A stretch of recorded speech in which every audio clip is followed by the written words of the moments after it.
Illiberal Democracy. Part 1. Introduction.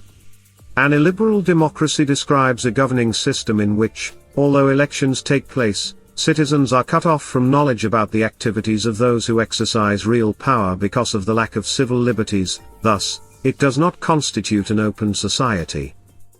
The rulers of an illiberal democracy may ignore or bypass constitutional limits on their power. They also tend to ignore the will of the minority, which is what makes the democracy illiberal. Elections in an illiberal democracy are often manipulated or rigged, being used to legitimize and consolidate the incumbent rather than to choose the country's leaders and policies. Some theorists say that illiberal democracy is fundamentally undemocratic and therefore prefer terms such as electoral authoritarianism, competitive authoritarianism, or soft authoritarianism. Part 2. Origin and Description. The term illiberal democracy was used by Fareed Zakaria in a regularly cited 1997 article in the journal Foreign Affairs.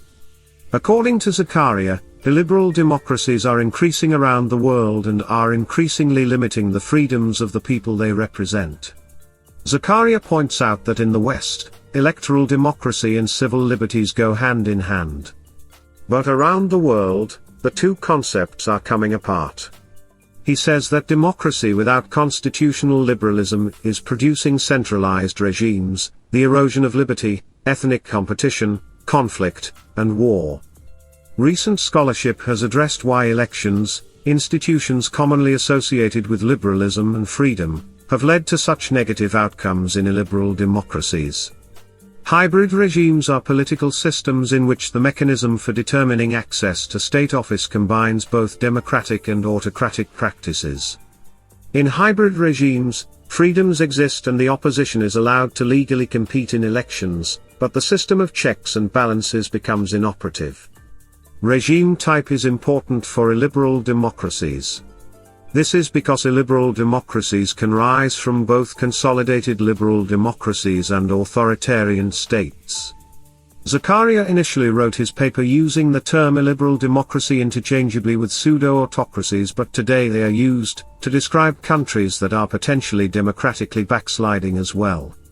Below it is explained how illiberal democracies, in this case, autocratic regimes, may try to demonstrate false liberal tendencies in order to consolidate their regime. According to Maureen Laurel, there are significant differences between illiberalism and conservatism, as it has been traditionally understood. The key element that dissociates illiberalism from conservatism is its relationship to political liberalism. Classical conservatives, such as the Christian Democrats in Europe or the Republican Party in the US before Donald Trump, were fervent supporters of political rights and constitutionalism, while illiberalism challenges them. For classical conservatives, the political order is a reflection of the natural and family order, and therefore commands some submission to it. For illiberals, today's political order is the enemy of the natural order and should be fought against. Author Jennifer Gandhi says that many autocrats allow elections in their governance to stabilize and reinforce their regimes. She first says that elections help leaders resolve threats from elites and from the masses by appeasing those capable of usurping power with money and securing the cooperation of the general public with political concessions. Gandhi also claims that illiberal elections serve other useful purposes, such as providing autocrats with information about their citizens and establishing legitimacy both domestically and in the international community, and that these varied functions must be elucidated in future research. One example of the regime durability provided by illiberal democracy is illustrated in Mubarak's Egyptian regime. Lisa Blades shows that under Mubarak's lengthy rule, elections provided a mechanism through which elites bought votes to support the government to acquire regime-enforced parliamentary immunity. This enabled them to accumulate illicit wealth and draw from state resources without legal consequence. Such research suggests that, given the stability-providing function of illiberal elections, states governed under illiberal democracies may have low prospects for a transition to a democratic system protected by constitutional liberties. In order to discourage this problem and promote the development of liberal democracies with free and fair elections, Zakaria proposes that the international community and the United States must promote gradual liberalization of societies. Zakaria advances institutions like the World Trade Organization, the Federal Reserve System, and a check on power in the form of the judiciary to promote democracy and limit the power of people, which can be destructive. Illiberal democratic governments may believe they have a mandate to act in any way they see fit as long as they hold regular elections. Lack of liberties such as freedom of speech and freedom of assembly make opposition extremely difficult. The rulers may centralize powers between branches of the central government and local government, exhibiting no separation of powers. Media are often controlled by the state and strongly support the regime. Non-governmental organizations may face onerous regulations or simply be prohibited. The regime may use red tape, economic pressure, imprisonment, or violence against its critics. Zakaria believes that constitutional liberalism can bring democracy, but not vice versa. Part 3. Types. There is a spectrum of illiberal democracies, from those that are nearly liberal democracies to those that are almost openly dictatorships. One proposed method of determining whether a regime is an illiberal democracy is to determine whether it has regular, free, fair, and competitive elections to fill the principal positions of power in the country, but it does not qualify as free in Freedom House's annual ratings of civil liberties and political rights. A 2008 article by Rocha Monocle, Fritz and Reichner describes the emergence of illiberal democracies and discusses some of their shared characteristics. Monocle, Fritz, and Reichner try to draw the similarity between illiberal democracies and hybrid regimes. The authors make the case that the democratic optimism in the 1990s, following the collapse of the Soviet Union, has led to the emergence of hybrid regimes holding illiberal values. Initially, the Western powers assumed that democratic consolidation would occur automatically and disregarded the alternatives. In reality, the non-consolidation of democracy has led to the rise of hybrid regimes that possess illiberal values. Part 4. Cases of illiberalism. In a 2014 speech, after winning re-election for the first time, Viktor Orbán, Prime Minister of Hungary, described his views about the future of Hungary as an illiberal state. In his interpretation, the illiberal state does not reject the values of the liberal democracy, but does not adopt it as a central element of state organization. Orbán listed Singapore, Russia, Turkey, and China as examples of successful nations, none of which is liberal and some of which aren't even democracies. An example of an illiberal democracy can be said to also define Singapore, especially during the leadership of its first Prime Minister Lee Kuan Yew.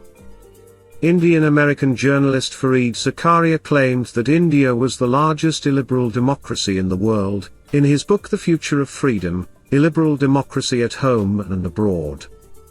In a 2015 CNN reportage, Zakaria said that Turkey under Recep Tayyip Erdogan had become a textbook case of illiberal democracy.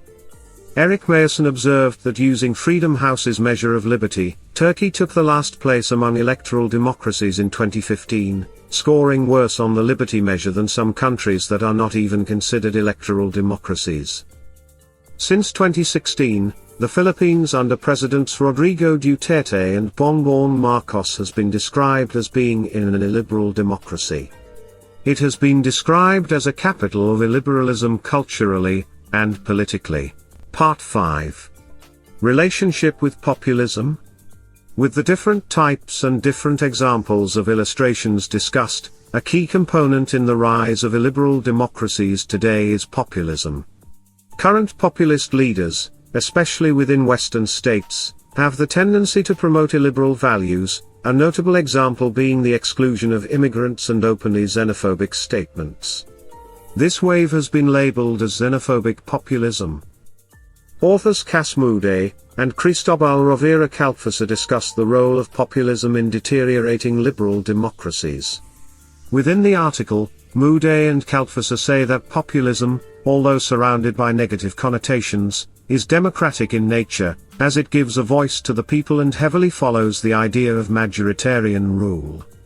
The problem arises within liberal democracies, as the authors say that liberal values and democracy internally contradict each other.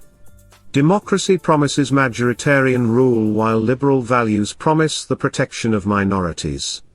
Furthermore, it is said that populism is a product of democracy, but in general populist leaders try to use the democratic aspect of liberal democracies to undermine liberalism. This is closely related to Zacaria's argument. The authors try to establish the idea that the rise of populism is undermining liberal values, as populism at its core rejects plurality and minority protection, often the evident liberal values. Moreover, Sherry Berman supports that idea that democracy being unchecked by liberalism can lead to populist, and in some regards dangerous, rule, but further says that liberal values unchecked by democracy can be just as dangerous, as she says, through the use of historical examples, this can lead to oligarchic rule.